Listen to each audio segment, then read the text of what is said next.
So Jason, last week you asked me to come up with an idea for a movie. I have $100 million budget, which is a a lot of money budget. No superheroes, no pre-existing characters, and every part must be played by Cuba Gooding Jr. What? I respect your creativity, but at the same time, I hate you because this is going to involve a lot of thought. Now, let me break it down for you. I don't know anything about movie budgets, so I'm just going to pretend that I just have a lot of money and I know how much things cost. So this is going to be entirely off the cuff. I don't know where it's going to go. I'll probably make corrections along the way. Continuity is probably going to be out the window. And this is going to be the highest grossing movie of all time. So let's do it. So this is the... Oh God, here we go. So this is the humbling story of 25-year-old father, Cuba Gooding Jr. and his newborn daughter, Cuba Gooding Jr. Now, Cuba Gooding Jr. and his beloved newlywed wife, Cuba Gooding Jr., have been raising young little Cuba Gooding Jr., but their relationship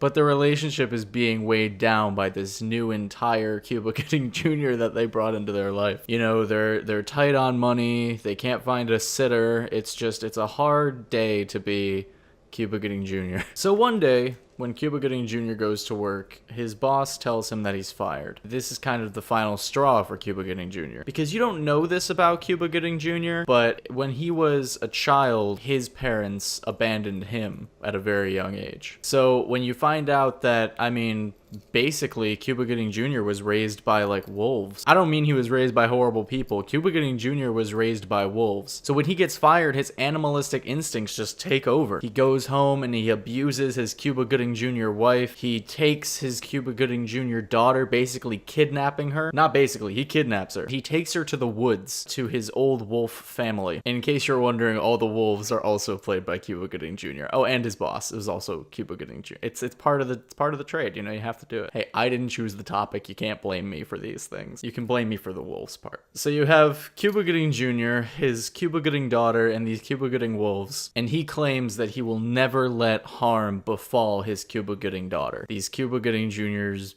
wolves will protect you, which is good because there is a big game hunter whose big goal was to kill these wolves who have been overpopulating the area and killing the deer population. All the deer are played by Cuba Gooding Jr., and so is this big game hunter, in case you were lost at any point. So now you have this animalistic Cuba Gooding Jr., his Cuba Gooding daughter, all these Cuba Gooding wolves being chased down by this Cuba Gooding hunter, whose entire goal is to stop these Cuba Gooding wolves from killing these Cuba Gooding deer. Just regulating the ecosystem. But Cuba Gooding wolf dad doesn't want this hunter to kill his family because he feels like his family keeps getting taken away from him or abandoning him, or just there's this theme of everyone leaving him one way or another. So basically that's where the main conflict of this film comes in, because as much as his own personal life with his family back home with his Cuba Gooding wife and his Cuba Gooding daughter meant a lot to him because it was the first time he felt like he had a family since his wolf family. Cuba Gooding Jr. now feels that he has to return to something more familiar,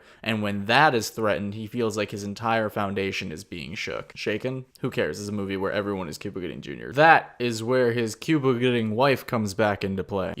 She's been beaten, she's been torn down by her crazy wolf-raised Cuba Gooding husband. Raising this child has meant so much to her, and now this man has taken away everything that she has built, all because she let him into her life. So now Cuba Gooding wife and Cuba Gooding hunter are working together because guess what? She works for the government, and she can pull some strings. What government position does she work for? Does it matter? It's all Cuba Gooding Jr. It doesn't matter. We know where this is going. There's going to be a boss that she has to confront about pulling these strings. It's going to be Cuba Gooding Jr. We're just going to keep trucking. Ultimately, Cuba Gooding Wolf Dad, who is our main character, who we are rooting for in the beginning, has turned on everyone. He has turned on his wolf family when he decided he wanted to go live in a more formal society. He turned on his Cuba Gooding wife. He turned on his Cuba Gooding daughter by bringing her to the forest against her will. And now he feels as if he has no one and he can't even rely on the things that were familiar to him, and now his Cuba Gooding wife, which he wants to go back to and apologize to, it will not take him back regardless. So the forest is home to the deer again and the hunters as some of the wolves scatter and some of them are killed. Cuba Gooding Wolf Dad is sent to prison, and Cuba Gooding Wife and Cuba Gooding Daughter live happily ever after. Well, that sure was fucking stupid, huh? Weren't you glad you were there for the ride? Not my best story, not my best tale, but here we are. Thanks, Jason, for making me do that really fucking stupid story. I'll never forgive you, but I hope you got a kick out of it. Alright, but thank you so much for watching. Subscribe if you haven't done so already. Make sure to leave a like down there, and comment whatever the hell you want. There's no really comment prompts for this type of video. Alright, thank you so much for watching. Jason, your topic for next week, I realized that we haven't really told our audience much about us, so what are 10 things you think people should know about us?